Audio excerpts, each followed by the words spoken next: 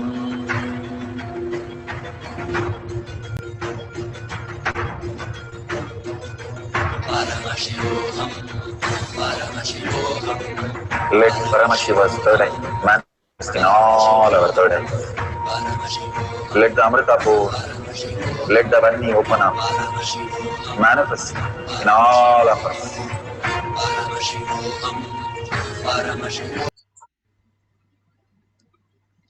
So beautiful. Whatever now in this cycle, please open your eyes. Verify all the details that you have received, even as single as one digit number which we have got it correct. Please circle it and say very clearly how you have manifested. Do not think, oh, it's a guess, I guessed it.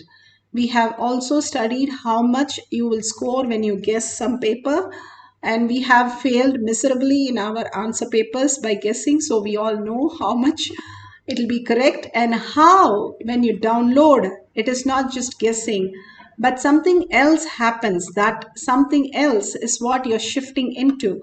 The consciousness which starts directly downloading in you as intelligence. You're connected to everything that exists on planet Earth. You can just download any knowledge when you imbibe it. There was no science lab, math lab, and planetarium or anything that we need to study to understand something. We only humbly surrender our identity in front of anything. It can be a mountain, it can be a book, it can be a painting, it can be any organism that we want the information. Just humbly surrender our identity and say, I am in oneness with Paramashiva, oneness with everything. Please download in me whatever you need to show me. And the herbs, that's how they downloaded into the Siddhas. And that's how they were having all the greatest science, not through technology, but conscious sovereignty as their reality, as their gadgets. Not as the Google gadgets, but conscious sovereignty as their gadgets. And simply they knew everything. And that's how the Balasans are trained. And that's how we are trained now to capture the length dimension. All the things which are information is length dimension. All that is the, Bhagavan says, the right eye, Surya Vamsa, the length dimension, Chandra Vamsa, all the art dimension, and completely Krishna, who is the form of art, the ultimate art, and the Subramanya, the third eye, the depth, the dimension, where powerful cognition, just by the cognition, he was able to manifest everything. The greatest signs of these great avatars and great understanding, higher intelligence, is how we should exist. And that is the science Bhagavan is giving us.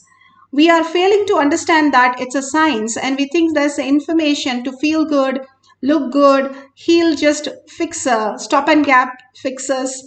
But it is a science, like how you study becoming a NASA scientist. You have to go to the NASA and get trained and go to the moon. or you want to be an engineer and you want to develop cars, you have to go to Tesla and learn the whole science. Same way Bhagavan is giving us the science to learn this higher reality, how we came on planet Earth, what is the purpose, and what are we here for? Not just informational download like a gadgets. We are not just the matter. We are conscious sovereignty, higher intelligence, higher species, where the Vimanas flew and all the sculptures happened, and greatest science of greatest siddhas were able to function with the moon and sun, the planets, and go to any loka, create any lokas. That was our powers, and that was why we came down, not to fix some delusion, some problem. That's what Bhagavan is saying. We are deluded into being so small, but we are Paramashiva who can manifest all the reality, all that very, very way we exist. If Bhagavan says, if we can make matter into blood and digest food into blood and digest it, taking the vitamins and functioning our whole system, the microcosm, if we understand that, we'll understand how the macrocosm happens. Just the layers of emotion and thought currents and all this are hiding us the great power, much more than the nuclear power that Bhagavan says. The greatest science, which is available for everybody.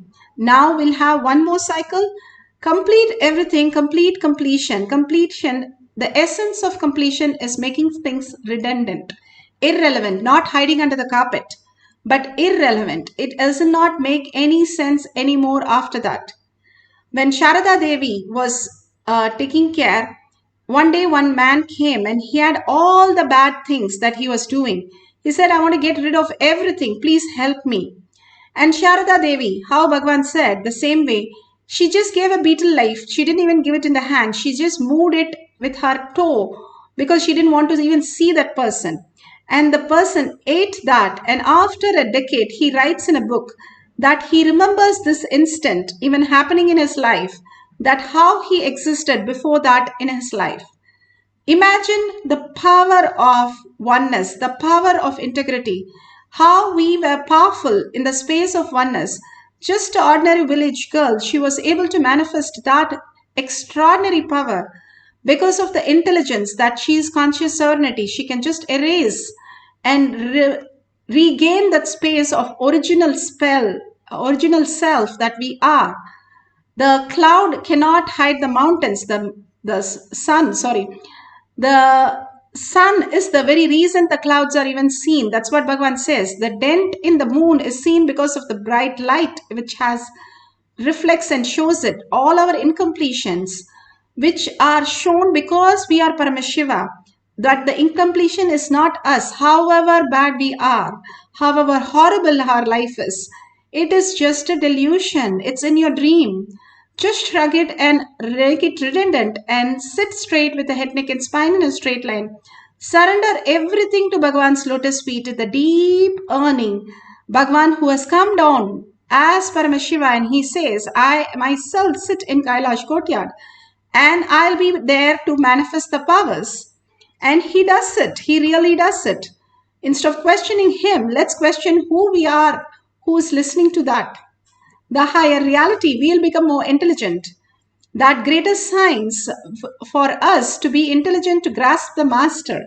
We should become intelligent, not question the master who is the ultimate. So now let's surrender to Bhagavan's lotus feet and start chanting the Mahavakya. Write few questions which is completely very difficult for you and which you have never cracked and never understood. Nithyananda Paramashivam. Om Nithyananda Paramashivoham.